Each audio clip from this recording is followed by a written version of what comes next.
പ്രധാനമന്ത്രി നരേന്ദ്രമോദിക്കെതിരെ തുറന്നടിക്കാനുള്ള ഒരവസരവും രാഹുൽ ഗാന്ധിയും പ്രിയങ്ക ഗാന്ധിയും പാഴാക്കാറില്ല.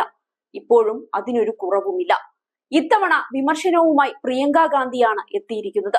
ജനങ്ങളിൽ നിന്ന് സമ്പത്ത് പിടിച്ചെടുത്ത് കോൺഗ്രസ് വിതരണം ചെയ്യുമെന്ന മോദിയുടെ വാദത്തെ തള്ളിയിരിക്കുകയാണ് പ്രിയങ്ക ഗാന്ധി. തന്റെ പിതാവടക്കമുള്ള നിരവധി പ്രധാനമന്ത്രിമാരെ കണ്ടിട്ടുണ്ട്. എന്നാൽ അതിലൊരാൾ പോലും ജനങ്ങളോട് കള്ളം പറയില്ല. എന്നാൽ മോദി അങ്ങനെയല്ല.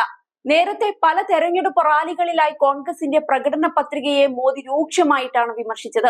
സ്ത്രീകളുടെ താലിമാലയെ പോലും കോൺഗ്രസ് വെറുതെ വിടില്ലെന്നും സ്വത്തുക്കൾ പിടിച്ചെടുക്കുമെന്നും മോദി ആരോപിച്ചിരുന്നു.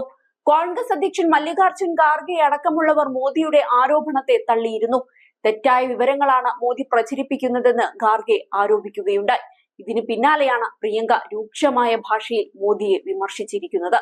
ഗുജറാത്തിലെ ധരംപൂരിൽ നടന്ന റാലിയിലായിരുന്നു പ്രധാനമന്ത്രിമാർ തമ്മിലുള്ള താരതമ്യം പ്രിയങ്ക നടത്തിയത്. എന്റെ കുടുംബത്തിൽ നിന്നുള്ളവർ മാത്രമല്ല, മറ്റു പല പ്രധാനമന്ത്രിമാരെയും ഞാൻ കണ്ടിട്ടുണ്ട്. ഇന്ദിരാഗാന്ധി അതിലൊരാളാണ്.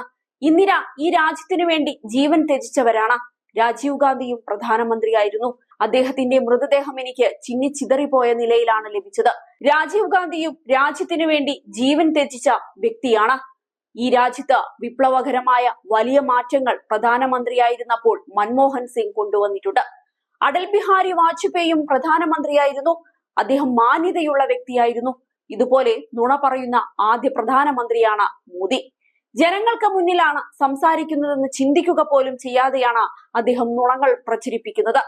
അദ്ദേഹം ജനങ്ങളെ ഭയപ്പെടുത്തുകയാണ്. സ്ത്രീകളുടെ താലിമാല പോലും കോൺഗ്രസ് കൊണ്ടുപോകുമെന്നാണ് പറയുന്നത്. ഇത് സത്യമാണെന്ന് തോന്നുന്നുണ്ടോ? ന്യായ് പ്രകടന പത്രികയോട് മോദിക്കുള്ള പ്രശ്നം എന്താണ്? അദ്ദേഹത്തിന്റെ ആത്മവിശ്വാസം തകർക്കപ്പെട്ടു. ഭരണഘടന മാറ്റാനാണ് BJP 400 സീറ്റ് ആവശ്യപ്പെടുന്നത്.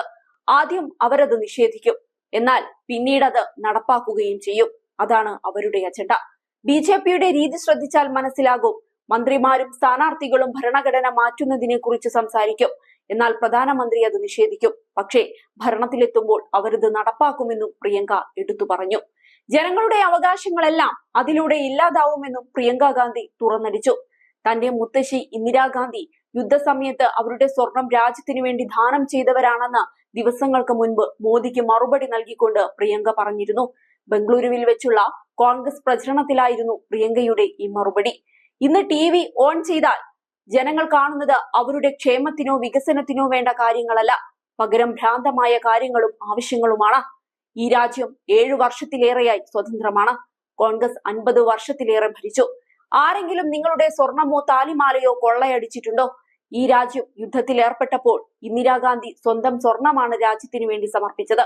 എന്റെ അമ്മയുടെ താലിമാല ഈ രാജ്യത്തിനു വേണ്ടിയാണ് ത്യജിച്ചത്. പ്രധാനമന്ത്രി പറയുന്നത് അവരുടെ പാർട്ടി 400 സീറ്റ് നേടിയാൽ ഭരണഘടന മാറ്റുമെന്നാണ്. ചില സമയത്ത് അദ്ദേഹം പറയുന്നത് അപമാനിക്കപ്പെടുന്നുവെന്നാണ്. അതല്ലെങ്കിൽ മതത്തെക്കുറിച്ച് പറയും.